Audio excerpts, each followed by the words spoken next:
کرم نوازیاں تو نہیں رکتی، لیکن اللہ جب کسی سے ناراض ہوتا ہے تو اس سے ہدایت کی توفیق سلب کر لیتا ہے، تو اعلان جنگ ہوتا ہے۔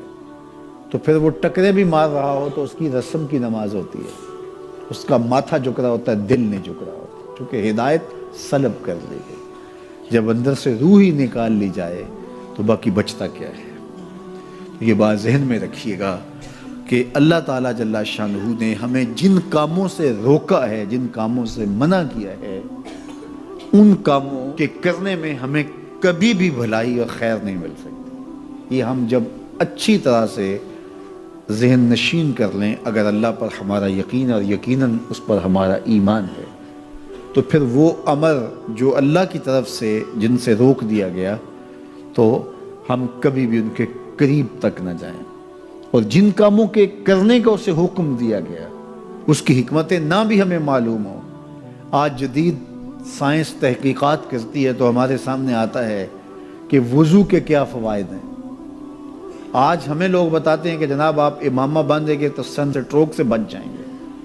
آج دنیا تحقیق اور جستجو کر کے نماز اور دوران خون اور جو ہے وہ نماز کی برکتیں اور کتنی بیماریوں سے نماز کے ذریعے سے بچنے کی کہانیاں سناتے ہیں۔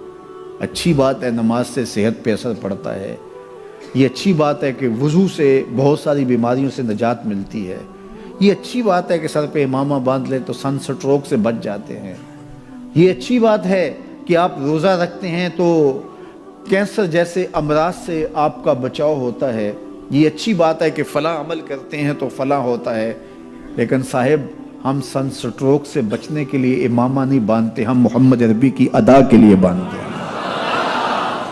دوران خون کے لیے نماز نہیں پڑھتے، ہم رب کے حضور سجدہ ریزی کے لیے اس کے حضور اپنی نیاز مندیوں کا سر جھکاتے ہیں۔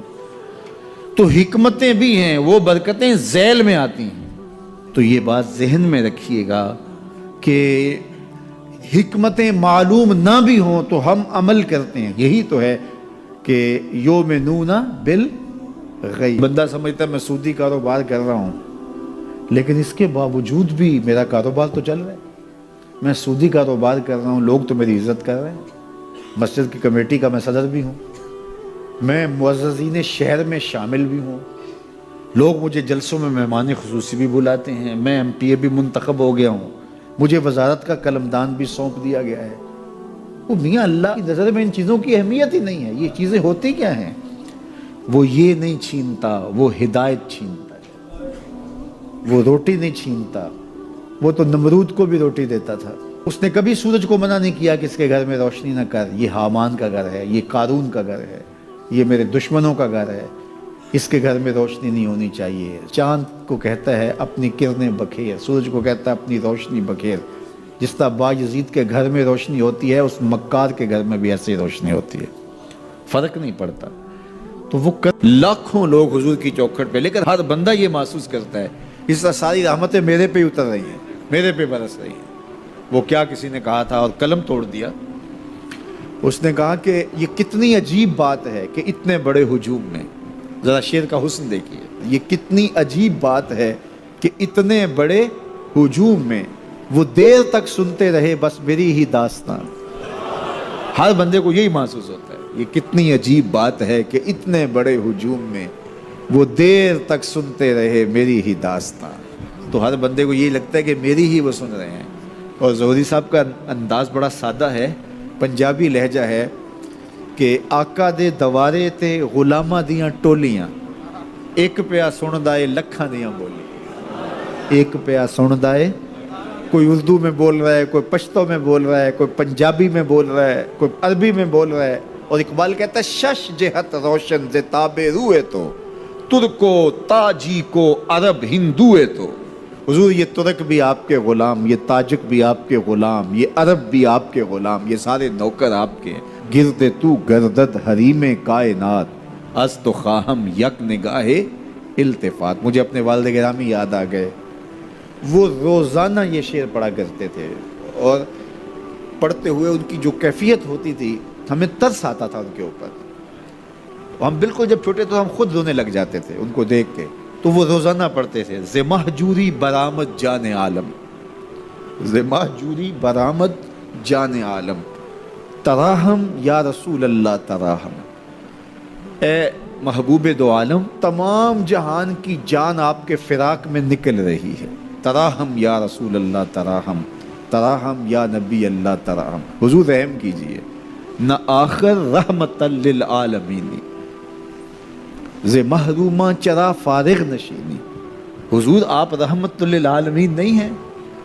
تو جب ہیں تو حضور ہمارے پہ کرم کیجئے۔ بروں آور سرز برد یمانی کہ روئے تست صبح زندگانی، حضور وہ یمنی چادر جو آپ اوڑے ہوئے ہیں ذرا اس کو ہٹائیے نا رخ سے، آپ کا مبارک چہرہ زندگی کی صبح ہے، ادیم طائف نالین پاکن، شراکز رشتہ جاں ہا ماکن، حضور طائف کے چمڑے کی بنے ہوئے مبارک نالین آپ زیب تن کیجئے، شراکز رشتہ جاں ہائے ماکن، اور اس مبارک نالین کے اندر تسمے میرے چمڑے کے نہیں میری جان کے ڈالیے، چے باشد گر کنی سوئم نگاہے، پیا پہ گر نہ باشد گاہے گاہے، نگاہے یا رسول اللہ نگاہے، صد ہزاراں جبریل اندر بشر، بحر حق سوئے غریباں یک نظر، یا رسول اللہ انظر حالنا، یا حبیب اللہ اسما قالنا،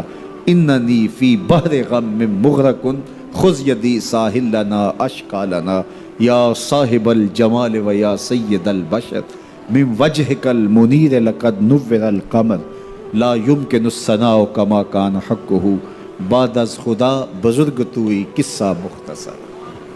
اللہ اکبر، یہ معمول تھا ان کا، یہ وظیفہ کہہ لیجئے۔ تو اقبال بھی کہتے ہیں گرد تو گردد حریم کائنات، از تو خواہم یک نگاہ التفات، حضور ایک نظر کر دیجئے، ایک نگاہ کر دیجئے۔ اللہ اکبر۔